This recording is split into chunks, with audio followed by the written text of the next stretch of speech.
Good Yeah. evening, Dr. Ramakrishnan, sir. Welcome Good to evening. the Good evening. meeting. So, I would like to ask you a question in this meeting. So, what is your opinion about p-value, sir? How can a Six Sigma expert make use of the tool p-value? P-value, in my opinion, is a standardized method. Instead of using different limits for different testing, we can use only one value for all the testing. Like P-value, suppose you fix it as 95% confidence level. So 95% confidence level is fixed for all the hypothesis testing. That is, P-value should be less than 0.05 if it has to be significant. Otherwise, it is not. That's all. If P-value is lower than 0.05, this 0.05 is fixed. If you don't use P-value as 0.05, you will have to use that characteristic value, which will vary from test to test. Oh, so thank that, you. Yes. That is very difficult. No, first of all, you will have to refer to your table to find out the characteristic value, and all these things will be. And for a layman, this will be very useful. Even for a person who is not very familiar with this, the Six Sigma also can use it. You can train him to do the test and make a decision based on that. Because you can't expect a chairman to do your black belt and then become a chairman. So he will become a chairman by way of his own expertise in the technical knowledge and financial knowledge. For such people, if they have to take a decision, P-value will be much easy for them to follow. Because they will neither have time to follow this characteristic value, find out the different characteristic value, and then decide on that. Instead, they can ask, hey, is it low or higher? If it is lower than 0.05, I'll say, okay, it is significant. Otherwise, it is not. All right. Thank you very much, sir. The nice advantage of this thing. Yeah. And also, I would like to ask one more question, or from the people who are practicing statistics, and from their point of view, what is when to use the Z test and when to use the T test? Because often, they use them interchangeably, and the situations are not clear. So, when as a statistician, as a Six Sigma expert, when should I prefer to use Z test and when should I prefer to use T test? Please do guide us. First, I'll talk about Z test. Z test normally is called proportion test. But in one particular situation, you can use Z test for comparing the averages, mean. That is, when you know about the population, and then you select a sample, and then want to know whether the sample represents the population. Like, for example, the average salary of the people in my location is 1 lakh. And then you select a group of people and then find out the average salary is, say, 1.2 lakhs. Now, do they belong to this population or not? If you want to find out that, you can use Z test. Because I know the population. What is the population average and what is the population standard deviation? Suppose you don't have data about the population, then you can do the same test for the salary of the people. That is, the sample group salary average is same as the population group salary. If you want to check that, you can use T test, even though you don't have the data about the population. Population standard deviation is not known. Only the population average salary is known as 1 lakh. Right? So in that case, what you do is, instead of taking the population standard deviation, now that you have got the sample, from the sample you can find out the standard deviation, use the standard deviation of the sample as the representative standard deviation of the population. This is an approximation you make. When you make this approximation, the degree of freedom comes into picture. So with the degree of freedom and with the sample standard deviation, you can use T distribution and find out the T characteristic, and based on that, you can find out the P value and make the decision. And the decision is as usual. If P value is lower than 0.05, the significant of the result is there.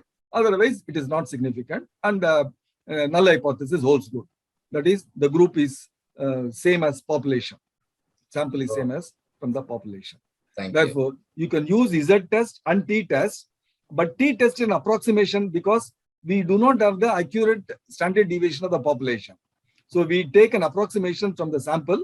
Therefore, T distribution is an approximate distribution, approximate result we are getting. But the result, ultimate result will be same because you are going to take this as a significant or not. The sample result is significant or not. That is, the decision will be almost 99% same. Okay.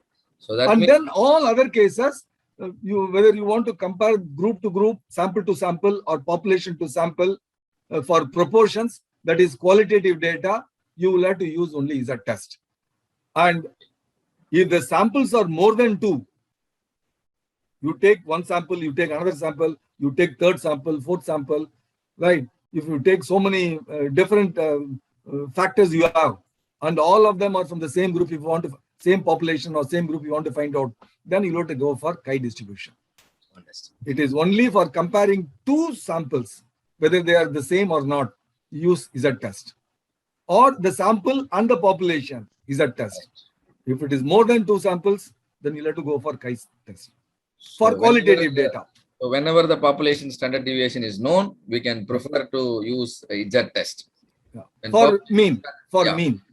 Similarly, when population standard deviation is not known, we can go for the T test. For proportion, that is for qualitative data, you have to go for only Z test. And chi-test if the samples are more. Okay. And you said the average and proportion. So when to use proportion is normally used for qualitative data. Like you want to find out left-handers, you can't say 1 left-hander, 2 right-hander. You will have to say how many left-handers are there, right? With the left-handers, you can't do any calculations, right? You can't say that blind left-handers and right-handers and then rich, poor, patient, like that. No, with that we can't do any calculations. We can do calculations only if there are number of proportion of left-handers, proportion of right-handers. Yeah. So we have to like for example, if corona is existing now, suppose you want to find out corona is existing. Well, how will you say that corona is existing? If more number of people are having corona, you will say yes, corona is existing. So if only rarely 1 or 2 people are having corona, you will say that no, corona is not existing. Yes or no? Correct. That's sort of a decision. The government has to take a decision. No, the corona is severe, then we have to take appropriate, probably we have to declare lockdown, right? So you mean to say proportion should be used for qualitative data, and average should be used for quantitative data. Average is mean is used for quantitative. Okay. This qualitative data, I can give you another example. Like for example, you have more number of people, then you say it is existing. If you have less number of people, you say it is not existing. And that is what is called median and mode. The median and mode is used for that. More number of people means mode. Mode, yes. Therefore, we are using mode. More number of people are having, yes, corona we are having. More number of people are having corona. Therefore, more corona is there. Therefore, corona is existing. So that's sort of a decision. It is easy to say like that for me. But if the data is lakhs and lakhs, it is not so easy to say. We have to take the data, find out the median or mode, and then take a decision. Okay. Right? For example, I'll tell you, in Chennai, in one area, 1,000 people are having corona. Now, will you say that Chennai is having corona? You can't, because I am saying that in another locality, there are only 10 people are having corona. Right? And in another locality, I'm having 1 lakh people are having corona.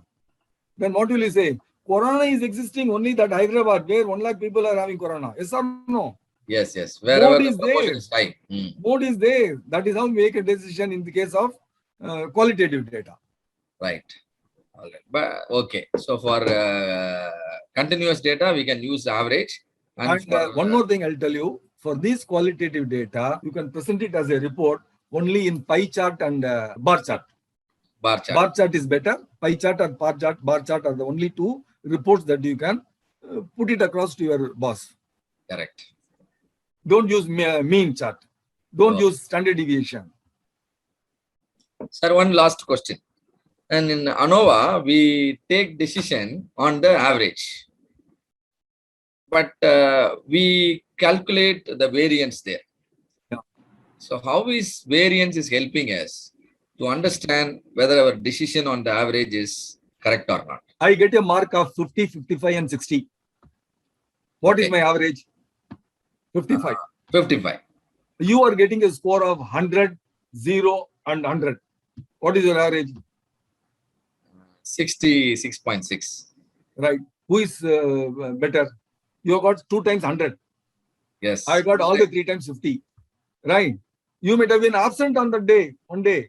Yes or no, 0 mark maybe. Who Correct. knows? 0.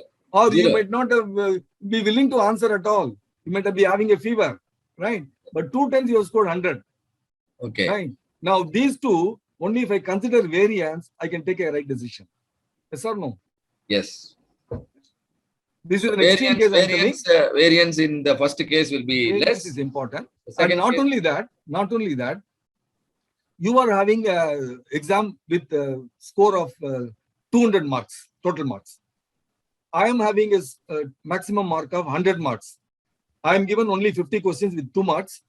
You are given 50 questions with 4 marks each. Right? Now you are scoring 200 marks out of 200. I am scoring 80 marks out of 100. Right? You are scoring 170 marks out of 200. Right? Then how do we compare? You are scoring 170 marks. Can I say that you are best person? I have scored 80 marks. Right? I have scored 90 marks, means 180 marks out of 200. So I'll be better even though my score is only 90. Yes or no? Therefore, that is taken into consideration in ANOVA. That is, it is brought into the same unit. The same unit is brought into by means of taking the ratio. Understand. Ratio. Because my 80 by 100 and your 160 by 200, both are same. Same. The ratio is same. Yes, sir. And also in ANOVA, we calculate F score. Yeah, F is for ratio. That's all. F score. F is for ratio. Okay. So is it similar to JET score or is it completely different? It is different in the sense because it is based on a different variables. Characteristics, yeah. Because there only Z score is different. It's only characteristic value. Here it is an Z value. It's a ratio value. Right? Okay. F score. Yeah. If you ask me Z score, it is more similar to sigma. If sigma is high, Z is low. Right? Like that. Yes. In this case, we are taking both sigma and Z, one or the other. That's all. All right. So thank you very much, sir, for Mean dividend-based contribution. for the Thank you very much. Thank you very much. easy to understand explanation on all the statistical related questions. Thank you. We will meet you again next program.